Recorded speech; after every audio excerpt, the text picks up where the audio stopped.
안녕하세요. 저는 올해 딱 33살 된 직장 여성입니다. 초등학교 교사이고 아직 미혼이에요. 결혼에 관심 있을 나이지만 아직 만나는 사람이나 결혼 생각은 없습니다. 왜냐면 무난한 제 인생에 한 번 큰 획을 긋는 사건으로 결혼 자체에 대한 생각이 달라지기도 했고 아직 사람을 못 믿는 상태인 것 같아요. 원래 사람의 배신당한 상처는 잊는 게 힘든 법이니까요.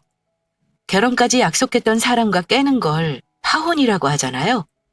제가 한 것도 파혼은 파혼이지만 까딱 잘못했으면 인생 나락으로 갈 뻔했던 거 피한 거라 결과적으로는 결혼이 깨진 게 조상이 도운 거나 다름없어요. 주변에 결혼 깨지거나 이혼하거나 하는 일들 비일비재하지만 저 같은 경우는 좀 드문 케이스라 결혼 정년기 여러분들의 경각심을 좀 깨워보려고 제 사연을 보내봤습니다. 원래는 저 3년 전에 결혼을 할 뻔했었어요. 9시에는 결혼을 하지 말라는 엄마 말 무시하고 제가 만난 사람에게 혼자 푹 빠져가지고는 결혼하겠다고 고집부렸습니다. 결과는 뭐 보시다시피 저는 지금 혼자이고요. 그 인간과 걸려있는 고소권 정리하는데 만난 시간보다 더 많은 시간이 걸렸습니다. 당연한 말이지만 금전적인 손해도 조금 봤고요. 그래도 제 나름의 방법으로 혼내줬다는 생각에 억울하지는 않습니다. 엄마는 아직도 그때만 생각하면 아찔하다면서 가슴을 쓸어내리세요.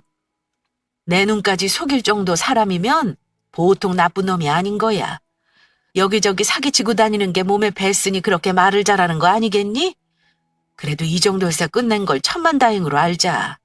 늦은 나이도 아닌데 급하게 서둘러 결혼할 생각하지 말어.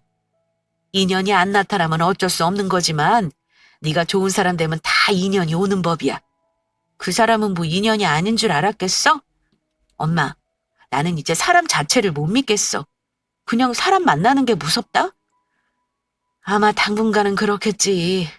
너 뒤에 엄마랑 아빠 있으니까 이제는 걱정 말고 돈이나 열심히 모으고 너 건강이나 신경 쓰면서 살아. 그래도 가족들이 그런 일 당할 때 큰 힘이 되어주셨습니다. 그래서 지금까지 잘 버틸 수 있었던 것 같습니다. 파혼이라는 것만으로도 타격이 큰데 저는 그전에 처음 사귀었던 사람과 아픈 이별도 겪었어요. 사실 저는 4년 넘게 사귄 사람이 있었습니다. 그런데 오래 사귀었다고 결혼할 수 있는 건 아니더라고요. 인연이 아니었는지 그 사람하고 헤어졌어요. 20대 절반을 사랑했던 사람이라 충격이 나름 컸었죠. 그 사람이 이별하고 나서 마음이 좀 힘들었는데 1년 정도 지나고 나서 직장인 정문직 모임에서 그 사람을 만났습니다. 나름대로 자기 신분을 인증하고 나와야 하는 모임이라서 아무나 오는 모임은 아니었어요. 처음 만났을 때는 솔직히 마음에 들을 수밖에 없었어요. 조건이나 그 사람 외모나 하는 행동이 대체로 다 마음에 들었습니다. 자기 소개하는데 정말 멀끔하고 젠틀하다는 인상을 받았어요. 말도 정말 청산유수로 잘했고요. 그 사람은 사업을 한다고 했습니다. 명함을 건네면서 저한테 이러더라고요. 대전에서 보안업체 운영하는 대표입니다. 제 밑에 직원이 한 50명 정도 있습니다. 작은 사업체라 크게 내세울 건 없네요. 희수 씨는 초등학교 교사시라고 들었습니다. 제가 조건 따지면 사람 만나는 사람은 아닌데 희수 씨는 제 이상형에 가까워서 너무 놀랐네요. 저는 결혼 전제로 만나보고 싶은데 희수 씨는 어때요? 처음 보는 여자한테도 듣기 좋은 말만 골라서 하는지 제가 혼이 쏙 빠진다고 해야 하나요? 자기는 서울의 4년제 대학 졸업하고 이런저런 사업하다가 지금은 제법 성공한 삶을 살고 있다고 하더라고요. 그러면서 공부를 더 하고 싶어서 서울대 석사과정을 밟고 있느라 일주일에 3번 이상 서울을 올라간다고 하더군요. 사는 곳은 대전이지만 서울 강남에 집도 있다 했고요. 저희 집이 성동구 어디라고 하니 무슨 식당 이름이나 술집 이름을 대면서 아는 척을 하길래 생활권이 주로 서울인가 보다 생각했습니다. 저는 첫 만남에 결코 사귈 생각은 없었어요.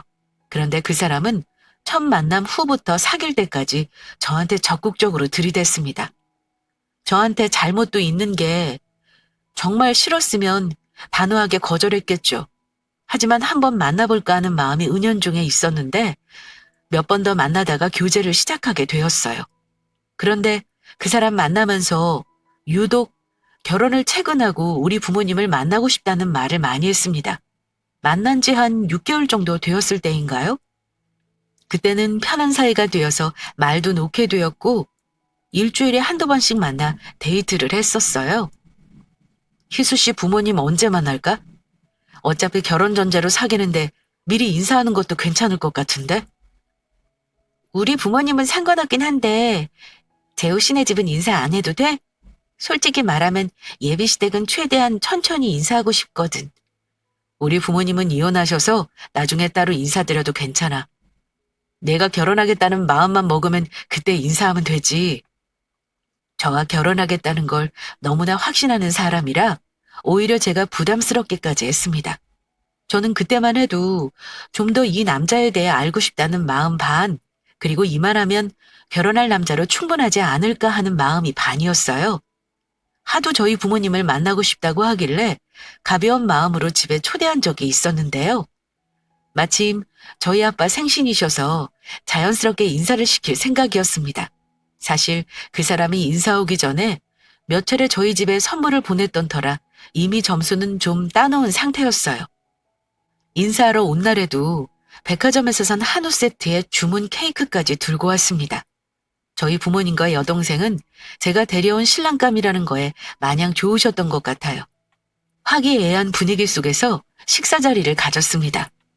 저희 엄마는 궁금한 게 많으셨어요. 딸내미가 결혼할지도 모르는 남자를 데려왔으니 궁금한 건 당연했죠. 나이도 이제 겨우 34인데 벌써 그렇게 사업에 성공하고 참 대단하네. 직장 다닌 경험은 아예 없는 건가? 저도 20대에는 안 해본 일 없이 온갖 일 다 해봤습니다. 어릴 때는 집이 넉넉하지 않았어요. 부모님이 저 20살 때 이혼하시기까지 해서 돈을 일찍부터 벌었습니다. 부모님 없이 자수성가한 셈이고요. 지금은 부모님과 연락은 하고 살지만 자주 왕래는 하지 않고요. 고생이 많았겠구나. 형제자매는 없고? 예, 저 혼자입니다. 희수가 저랑 결혼하면 신경 쓸 시댁도 없고 신우나 시동생 없으니 아마 편할 겁니다. 아유, 그건 그렇다만 그래도 집에 식구들이 있는 게 좋지. 그래, 집이 서울에 하나 있다고 들었는데 결혼하면 거기서 살 생각인가? 엄마가 이런저런 걸 물으시다가 집 얘기를 묻자 남자친구가 이러더라고요. 아, 그게 아마 그 집은 새를 놓고 저는 대전에 얻어야 할 것 같아요.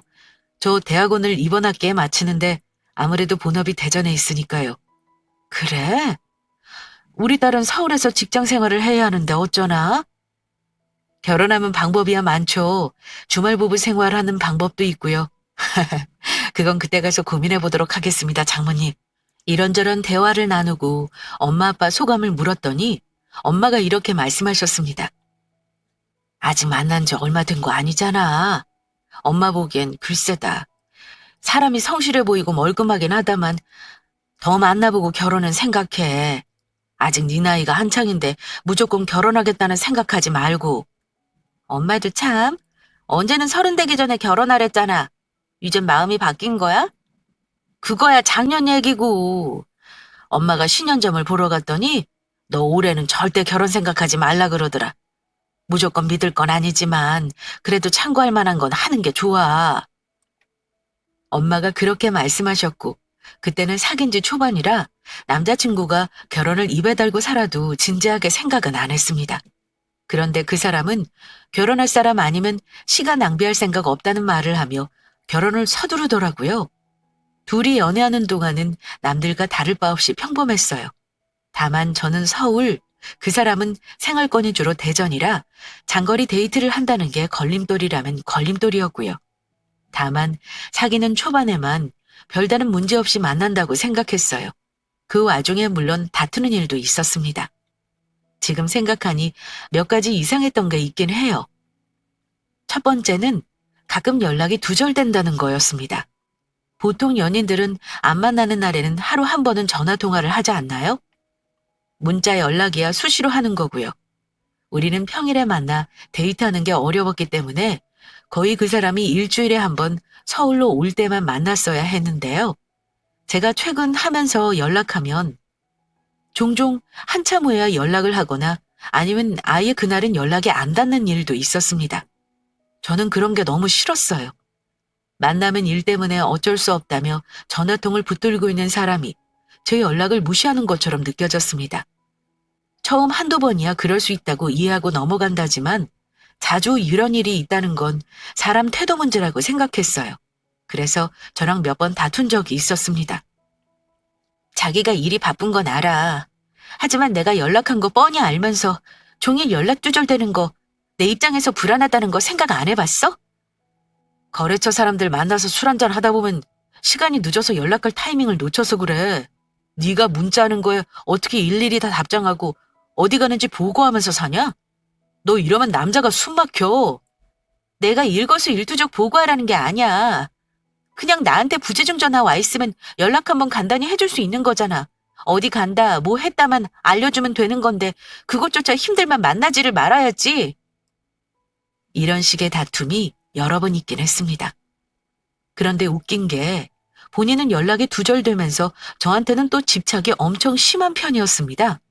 제가 누구를 만나는지, 뭘 먹는지, 언제 퇴근하고 회식을 하면 몇 시에 들어가는지 다 알아야 하는 사람이었습니다.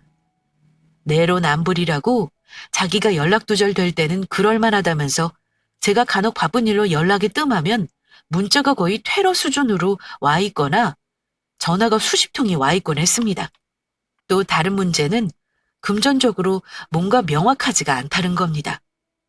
사업한다는 사람이 왜 본인 카드 결제일을 못 맞추는 건지 저한테 몇 번 돈을 빌려가는 일이 있었습니다.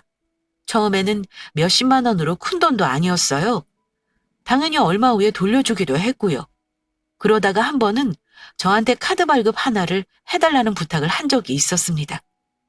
사업하다 보면 현금 서비스 쓸 일도 있는데 자기 카드는 거의 돌아가며 써서 한도가 다 차 있다면서 하나 발급해주면 자기가 쓰고 알아서 갚겠다고 하는 겁니다. 굳이 내 이름으로 된 카드까지 줘야 해? 뭘 얼마나 쓰려고 그래? 현금 서비스는 신용 떨어져서 절대 받으면 안 되는 거 몰라? 하루 이틀 쓰고 넣어놓으면 상관없어. 내가 네 돈 쓰고 설마 안 갚을까 봐 그래? 걱정 마. 급할 때만 쓰고 내가 알아서 넣어놓을 테니까.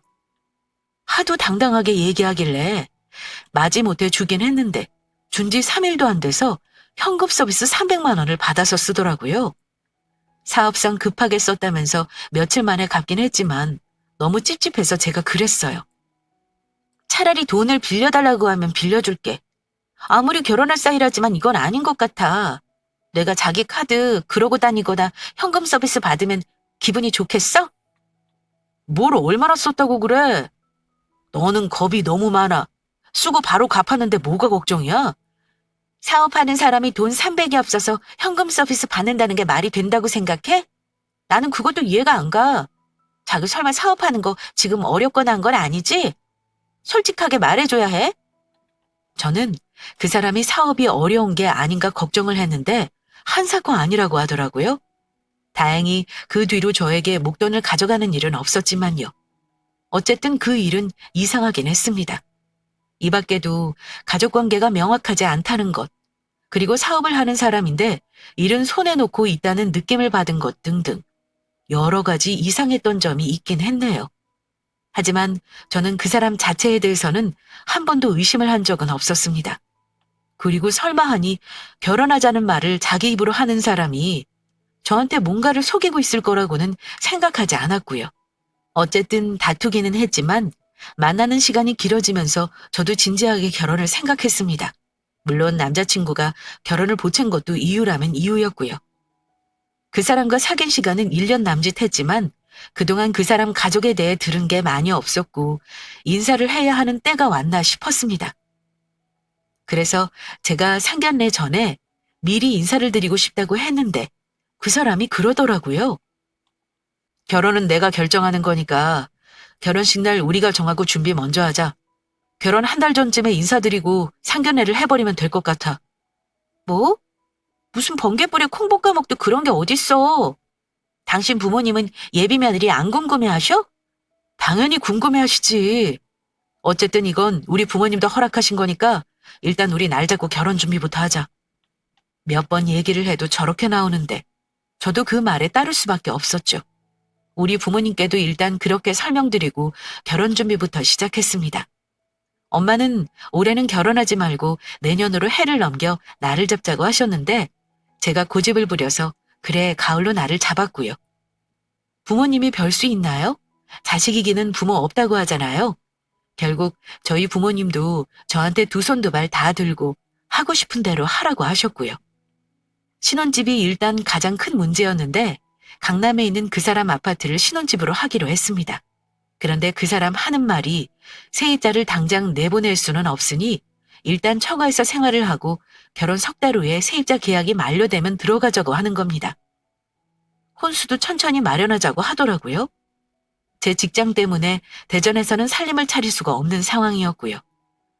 그 점이 조금 마음에 걸리긴 했지만 제가 서울 한복판에 집 살 돈을 모아놓은 게 아니어서 남자친구의 말을 따르기로 했습니다. 가장 큰 문제를 결심하고 나니까 나머지 준비는 재밌게 느껴졌어요. 웨딩 사진 알아보는 것도 그렇고 신혼여행지 결정하는 것도 그렇고요. 결혼 준비하는 다른 커플들처럼 저도 누구보다 예쁜 결혼을 하고 싶어 준비에 여념이 없었습니다. 예당 같은 건 상견례 하고 나서 생각하자기에 미리미리 웨딩 촬영도 하고 드레스도 골라놔야겠다 생각했습니다. 또 여자들은 웨딩드레스에 로망이 있잖아요. 다른 건 몰라도 웨딩드레스는 제가 원하는 곳에서 하고 싶었어요. 그런데 마침 남자친구가 제가 원하는 웨딩드레스 업체 몇 군데를 골라서 의견을 묻더라고요. 내가 괜찮은 드레스숍 몇 군데 알아봤는데 한번 볼래? 어머, 여기 나도 마음에 들어서 눈여겨본 곳인데 어떻게 이런 걸 알았어? 이 정도야 뭐. 요즘 예비 신부들한테 인기 많은 곳이라더라. 너도 좋아할 것 같았어. 보통 남자들은 이런 거 잘 모르는데 그 사람은 참 세심한 사람이라고 생각했어요. 그 사람이 보여준 업체 중에 한 군데를 초이스해서 웨딩드레스 투어를 가기로 날을 잡았습니다. 남들 결혼 준비하는 거 들어보면 드레스 투어 할 때가 가장 기억에 남고 행복한 순간이라고 하더라고요. 물론 저에게도 그 사람과의 드레스 투어는 잊지 못할 날로 남았지만요. 남편이 추천한 강남의 드레스숍에 방문했을 때였습니다. 제 체형에 맞는 몇 가지 디자인을 보고 그중 3벌 정도를 입어보기로 했어요. 보통 예비 신랑이 같이 와서 드레스 입은 신부 모습에 감탄을 하는 게 일반적인 드레스 투어의 풍경이죠. 설레는 마음으로 드레스를 입고 예비 신랑 앞에 나타나면 남자는 사진을 찍어주고 감동하는 모습을 보이고요. 드레스숍 직원은 선택에 도움을 줄 수 있는 조언을 해주기도 합니다. 드레스 입고 벗는 게 꽤나 시간이 걸리는 일이라 보통 여직원 2분이 도와주는데 그때 샵에 하필 직원이 한 분뿐이어서 시간이 좀 더 걸리더라고요. 마음에 들었던 드레스 2벌을 입어보고 마지막 한 벌을 입어볼 때였습니다. 드레스 착용을 도와주던 보조 직원이 저한테 작은 목소리로 이렇게 소곤거리더라고요. 신부님, 신랑분 되게 낯이 익어서 생각해보니까 제가 자주 뵌 분이더라고요. 저희 샵에서요. 뜻밖의 말에 저는 깜짝 놀라 되물었습니다. 네? 저 사람을요? 여기는 무슨 일로 왔을까? 어떻게 기억하시는데요? 혹시 신랑분이 웨딩업체 직원분이 아니세요? 사실 몇 달 전에는 우리 샵에서 봤을 때 그전에 제가 다른 샵에서 일할 때 꽤 여러 번 여자분들이랑 드레스 보러 오신 적이 있었거든요. 갑자기 생각나더라고요. 그때마다 성심성의껏 드레스 골라주셨던 거랑 워낙 키도 크고 인물이 좋으셔서 제가 기억이 나요. 이쪽 계통 일하는 분이셔서 여자분들 드레스 골라주신 거 아닌가요? 아니요. 이 일하고는 전혀 상관없는 일이에요. 정말 제 신랑을 다른 샵에서도 봤다는 말인가요? 혹시 다른 사람이랑 착각한 거 아니고요? 그 여직원 말을 듣는데 뭔가 이상한 기분이 드는 거예요. 다른 여자와 같이 드레스를 고르러 왔다니 전혀 예상 밖의 일이었으니까요. 게다가 그 직원 말로는 남편이 웨딩업체 직원인 줄 알았을 정도로 여러 번 왔다고 하는 겁니다. 보통 결혼할 신랑들은 자기 여자와 드레스 투어를 올 일이 없는 거잖아요. 제 표정이 심각해지자 갑자기 그 직원이 손으로 입을 가리며 당황하더라고요. 어머, 신부님, 제가 혹시 실수한 건가요? 제 착각일 수도 있으니까 너무 신경 쓰지 마세요. 그런데 이상하게 그 직원 말을 흘려들으면 안 되겠다는 느낌이 들더라고요. 아니요, 괜찮아요. 실수가 아니라 저한테는 큰 정보 하나를 주신 것 같네요. 일단 나가서 아무것도 모르는 척 해주세요. 부탁이에요. 저 사람 웨딩업체 직원도 아닐 뿐더러 여기 올 일이 없는 사람이거든요. 그럼 제가 신부님한테 도움을 드렸다고 생각해도 되는 거죠? 실은 좀 이상하긴 했어요. 업체 직원이라고 보기에는 그 여자들이랑 너무 다정해 보였달까요? 제가 사람 상대 많이 해서 한 번 본 얼굴 절대 안 잊거든요. 분명 여러 번 온 사람 맞으니까 찝찝하시면 절대 결혼 추진하지 마시고 꼭 뒷조사 해보세요. 드레스실에서 소곤거리며 얘기한 거라 길게 대화를 나누지 않았어도 필요한 정보는 일단 얻은 것 같았습니다. 그 뒤 마지막 드레스는 어찌 입었는지 기억도 안 납니다. 머릿속이 너무 혼란스러워서요. 예비신랑인 그 사람은 제일 예쁘다며 찬사를 늘어놓았지만 그때부터 그 사람의 모든 말이 귀에 하나도 들어오지 않았습니다. 숍에서 나와 저는 급한 일 때문에 집으로 가겠다고 했어요. 그랬더니 그 사람도 대전을 내려가겠다 하길래 그렇게 일단 헤어졌습니다. 며칠을 곰곰이 생각해봤는데 그제야 뭔가 이 사람과 만나며 석연찮은 것들이 떠오르더라고요. 제 힘만으로는 도저히 그 사람의 진실을 밝혀내기 어려울 듯 했습니다. 웨딩업체 직원의 말과 제 느낌만 믿고 결혼을 깰 수 있는 상황은 아니었기에 조금 비싸지만 엄마 몰래 심부름 센터를 이용하기로 했습니다. 그 사람 몰래 뒷조사를 하려면 그 방법밖에 없겠더라고요. 그런데 어디에나 사기꾼은 있는 건가 봐요. 처음 의뢰했던 대전의 흥신소는 제 돈만 받아먹고 일을 제대로 해주지 않았습니다. 돈만 받고 이 핑계 저 핑계 대며 일을 하지 않아 중간에 조사를 멈추었고 좀 더 금액은 비쌌지만 다른 업체에 의뢰하여 재조사를 했는데 이분들은 진심으로 일을 열심히 해주셨습니다. 조사하는 기간 동안 참 웃기게도 그 인간이 며칠간 또 연락 두절이 된 적도 있었고요. 제가 일이 바쁘다는 핑계를 대서 일부러 만나지 않았습니다. 보통 2주면 사람 신상 하나는 탈탈 터는 시간으로 충분하다고 했는데 이 사람은 시간이 좀 걸리더라고요. 거의 3주가 다 되어 흥신소에서 조사 결과를 알려주겠다는 연락을 받았습니다. 그렇게 해서 알게 된 그 인간의 진실은 충격적이었습니다. 흥신소 직원이 저한테 이러더라고요. 아, 이 사람 참 복잡한 사람이더만요. 이렇게 난이도 높은 사람은 나도 오래간만에 봐서 참 힘들었네요. 이 사람 대학원은커녕 대학도 못 나온 사람이던데요. 사업체는 무슨. 왜 일자리 알선해주는 용역업체 있죠? 거기서 오며 가며 일하는 사람이구만요. 네? 저한테는 대전에 사업한다고 그랬는데 그게 거짓말이 맞는 거네요? 강남의 집은커녕 지금 사는 대전 집도 본인 집이 아니에요. 그리고 이 사람 대전에서 생활하는 게 아니라 주로 사는 데가 서울입니다. 서울. 대전에는 살림 차려놓고 같이 사는 여자가 있어요. 들을수록 점입가경이었는데 그 다음 하는 말이 더 충격이었습니다. 이 인간 서울에서 다른 여자랑 동거를 하던데요. 알면 알수록 아주 더러운 인간이에요. 과거에 유흥업소에 일을 좀 한 것 같고 여자들 등쳐먹으면서 산 것 같은데 문제는 지금도 만나는 여자가 있다는 거네요. 이 인간 만나면서 이상하다는 생각한 적 없었어요? 강남에 있다는 집은 그 남자 집이 아니에요. 그 남자가 만나는 여자가 거기 사는 것 같던데 그 집 사는 사람 만난 적 없죠? 무려 그쪽 말고 만나는 여자들이 3명이나 되네요. 흥신소에서 조사한 그 사람 하루 일과를 들어보니 가관도 아니었습니다. 일주일에 일하는 날은 고작 하루 이틀이고 나머지 날은 여자들을 돌아가며 만난다고 하더군요. 아마 그 여자들에게서 분명 금전적인 도움을 받고 있을 거라는 말도 했습니다. 그러면서 저랑은 왜 결혼을 하려 했을까 의심이 되더라고요. 그랬더니 흥신소 팀장님이 하시는 말이 아마 결혼 직전까지 갔다가 잠수 타거나 다른 핑계를 댈 겁니다. 이 인간은 결혼 빌미로 큰 건 하나 해먹을 그림을 그리는 게 분명해요. 지금까지 그 사람한테 돈 건넨 거 없었죠? 충분히 믿게 해놓고 뒤통수 칠 겁니다. 내 말이 틀림없어요. 모른 척하고 있으면 분명 목돈 요구할 거예요. 그때 노려서 뒤통수 쳐보세요. 그 증거만으로 바로 혼인빈작 사기 고소 가능하니까 현명하게 판단하시고요. 예비 신랑의 추악한 진실 앞에서 큰 충격을 받았는데 이상하게 눈물은커녕 헛웃음만 나오더라고요. 이런 건 뉴스에나 나오는 일이 아니었나 싶고 분명 나한테 일어난 일인데도 못 믿겠는 겁니다. 하지만 흥신소에서 건넨 증거들을 손에 쥐고 그냥 고소하고 끝낼 수는 없겠다 결심했습니다.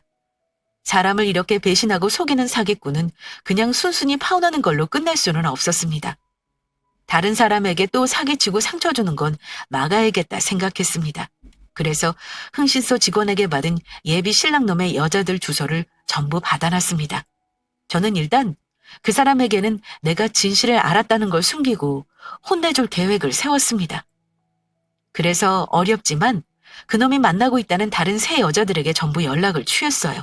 그리고 나쁜 그놈에게 우리 모두 농락당하고 있었다는 진실을 알렸습니다. 정말 우스운 게요. 그 여자들 하나같이 저처럼 멀쩡한 사람들이었습니다. 좋은 직장 다니며 나름 여유롭게 생활하는 전문직 여자도 있었어요. 이 여자들과 한 남자를 공유하고 있었다는 생각에 기분이 더러웠지만 각각 연락을 취해보니 모두 저처럼 아무것도 모르고 있는 상태였습니다. 그리고 놀라운 건 그 사람 모두 결혼을 약속한 사이였다는 겁니다. 그러니까 그 인간은 결혼을 빌미로 여자를 안심하게 하고 돈을 야금야금 뜯어냈던 거죠. 2년 넘게 만났다는 여자는 심지어 돈 몇천을 그 인간에게 줬다고도 했습니다.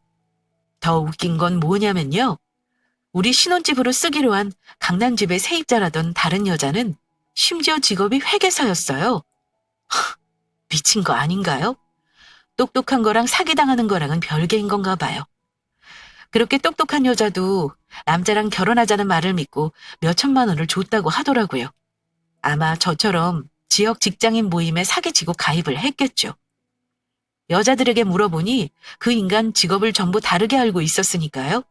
참, 사기치려면 머리도 좋아야 하나 봅니다. 많은 것을 기억해야 하니까요. 사정상 모두가 한자리에서 만나지는 못했지만 제 계획을 얘기하니 다들 저에게 협조하기로 했습니다. 어쨌든 크고 작게 그 인간에게 사기당한 게 사실이었고 피해자라는 공감대가 생겨버린 겁니다. 어쨌든 제가 그 여자들에게 연락을 취해 복수의 계획을 짜는 동안 마침 그 인간이 저에게 연락을 해서 만나자는 말을 하더라고요. 치가 떨리고 만나기 싫었지만 사람 많은 공공장소에서 만나자고 했습니다. 제가 결혼 준비로 바쁜 척했더니 철석같이 믿기는 하더라고요. 그런데 어쩜 흥신소 팀장님 말이 딱 맞는지 저에게 그 인간이 이런 말을 하는 겁니다. 희수야, 내가 너 힘들까봐 이런 부탁 안 하려고 했는데 급해서 어쩔 수가 없네. 실은 우리 신혼집 하기로 한 강남 아파트 말이야. 거기 세입자가 나간다는데 보증금 빼줄 돈이 1억 정도 모자란 거 있지? 한두 푼이면 어떻게 해보려고 했는데 말이야. 당장 이번 주에 나간다는데 돈 마련할 길이 없어. 너 결혼 비용으로 모아놓은 돈 1억 정도 있지? 그거 나 좀 빌려줘. 어차피 결혼하면 네가 돈 관리할 테니까 그때 내 돈 마음대로 해도 좋아. 올 것이 왔구나 싶었습니다. 원래 저라면 돈 없다고 죽는 소리 했겠지만 그러지 않았습니다. 1억? 그것만 있으면 되는 거야? 세입자 내보내려면 어쩔 수 없지 뭐. 근데 나도 지금 당장은 안 돼. 엄마한테 맡긴 돈도 돌려받아야 하고 이래저래 예금도 깨야 해. 그럼 언제쯤 줄 수 있는데? 이번 주말까지는 마련해볼게. 그럼 괜찮지? 아, 그럼 괜찮고 말고. 아유, 다행이다. 나 정말 곤란했는데 네가 나 살렸네. 고마워. 그럼 주말에 만날까? 돈을 직접 만나 주겠다고 하니 아주 신이 나서 만나자고 하더라고요. 그때 제가 그랬습니다. 자기야, 근데 나도 하나 부탁이 있는데 들어줄 수 있어? 내가 이번 주까지 그 돈은 마련해줄게. 근데 나도 신혼여행 예약금이랑 이래저래 돈 쓸 일이 좀 있는데 당장 현금이 좀 필요해서 말이야. 되는 대로 돈 좀 바로 해줄 수 있어? 사업한다는 사람이 설마 돈 몇천은 있을 거 아니야. 빌려주면 내가 주말에 만나서 1억 보태서 줄게. 뭐? 얼마나 필요한 건데? 한 2천 정도면 되겠어? 응, 그 정도면 충분할 것 같아. 더해주면 좋겠지만 그거라도 일단 해줘. 저는 그 인간이 가오를 세우기 위해 또 제가 본인을 믿게 해서 더 큰 돈을 뜯어내기 위해 그 돈을 해줄 거라 생각했습니다. 아마 급한 대로 다른 여자들에게 빌리거나 아니면 현금 서비스를 받을 거라 생각했어요. 제가 다른 여자들에게 미리 말을 해놨었죠. 그 인간이 주말까지 줄 테니 돈 빌려달라고 하면 절대 주지 말라고요. 몇 시간 후에 그놈이 저한테 2천만 원이 조금 넘는 돈을 보내고는 잘난 척을 하더라고요. 이거면 되겠어? 주말에 만나서 1억이랑 이 돈 돌려주면 돼. 잘 쓰고 주말에 보자. 여자들이 돈을 안 빌려줬을 건 분명했고, 그럼 그 인간 돈 나올 곳은 카드 현금 서비스 뿐이었습니다. 저는 속으로 쾌재를 불렀고요. 저한테 2천만 원 일주일 동안 빌려주고 1억 넘는 돈을 받을 생각하고 있었을 테니 얼마나 신이 났겠어요? 하지만 저는 그 시간 동안 복수를 준비했습니다. 새 여자들도 나름대로 모두 준비를 마친 것 같았습니다. 그래서 주중에 어렵게 시간을 내 모두 다 만났습니다. 같이 사기당한 증거를 모아 그 인간 콩밥을 먹이기로 했거든요. 그놈이 현금 서비스 받은 2천만 원은 우리 넷이 500만 원씩 나눠 가졌습니다. 다들 크고 작게 피해 입은 금액에 비하면 어처구니 없는 작은 돈이었어요. 하지만 그 인간에게 쥐어짤 수 있는 돈은 당장 그것뿐이었기에 만족하기로 했습니다. 자, 다들 제 말 들으세요? 다들 어려운 결심하고 이 자리에 온 거잖아요? 그 못된 인간 다시는 여자들 등쳐먹지 못하게 감방 보내주자고요. 주말에 시간들 어떠세요? 같이 경찰서 가서 고소장 작성하는 게 좋을 것 같은데요? 제가 말하자 우리 중 가장 연장자인 여자가 그러더군요. 우리끼리 고소하면 그 인간 도주할 수도 있어요. 현장에서 무조건 경찰에 잡혀가게 해야 해요. 그러려면 우리가 다 같이 작전을 짜야겠죠. 카페를 통째로 빌립시다. 그래서 가두리 쳐놓고 그 인간 잡자고요. 그래요. 그 방법이 좋겠네요. 다들 동의하시면 10세 일반 돈 걷어서 그렇게 합시다.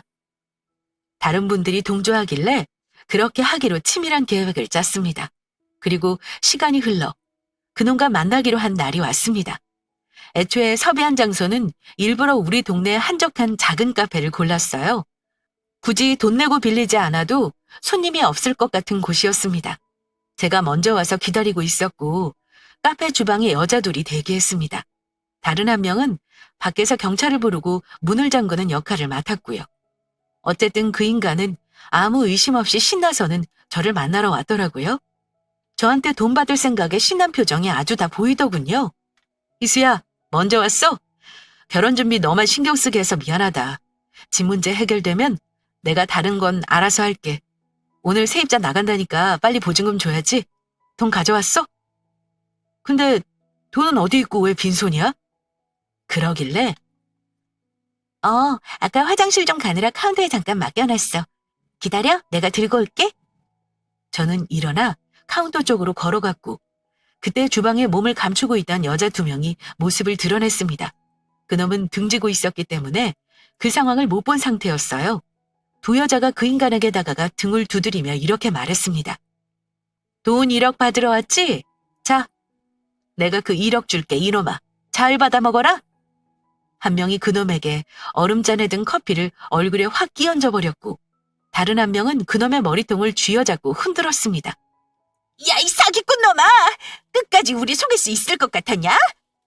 당연히 그 인간은 예상치 못한 광경에 어안이 벙벙해서 제대로 방어도 못했고요. 커피를 잔뜩 뒤집어 쓴 채 머리채를 잡혀서는 여자가 흔드는 대로 고개를 휘저었습니다. 이게 대체 뭐야? 당신들 어떻게 알고 온 거야? 이거 못 나? 야, 김희수, 너 혹시 나 속인 거야? 그 돈은 일단 그 돈부터 내라. 내가 다 설명할게. 이 여자들 말 믿지 말고. 그 상황에서도 거짓말을 시도하더라고요. 저는 성큼성큼 걸어가 그 인간 머리채를 잡은 그 여자에게 손을 보탰습니다. 자그마치 여자 3명이 남자 하나에게 달라붙어 머리채를 쥐어뜯고 입고 있는 옷을 찢고 난리도 아니었어요. 그 사람은 당황을 해서는 제대로 힘을 못 쓰더군요. 야, 이 미친놈아! 뭐? 내 돈 내놓으라고? 네 돈이 대체 어디 있는데? 오늘 나한테 1억 받을 생각이 아주 신나서 왔냐? 꿈깨. 너한테 줄 1억은 없어. 설마 이 여자들 모른다고 하진 않겠지? 나 다 알고 온 거니까 거짓말할 생각 마. 김희수, 야, 다 알았으면 나만 꺼져주면 되는 거잖아. 근데 너 내가 2천만 원 준 거 그것도 빚내서 준 거야. 당장 안 내놔? 내가 너 경찰에 신고해버릴 수가 있어? 지금 당장 내놔! 다 밝혀졌다는 걸 알고는 그놈도 자포자기했는지 그때부터는 자기가 현금 서비스 받아서 준 2천만 원을 내놓으라 하더라고요. 야, 그게 왜 네 돈이냐? 너 그동안 여기 여자들 등쳐먹은 거에 비하면 택도 없어.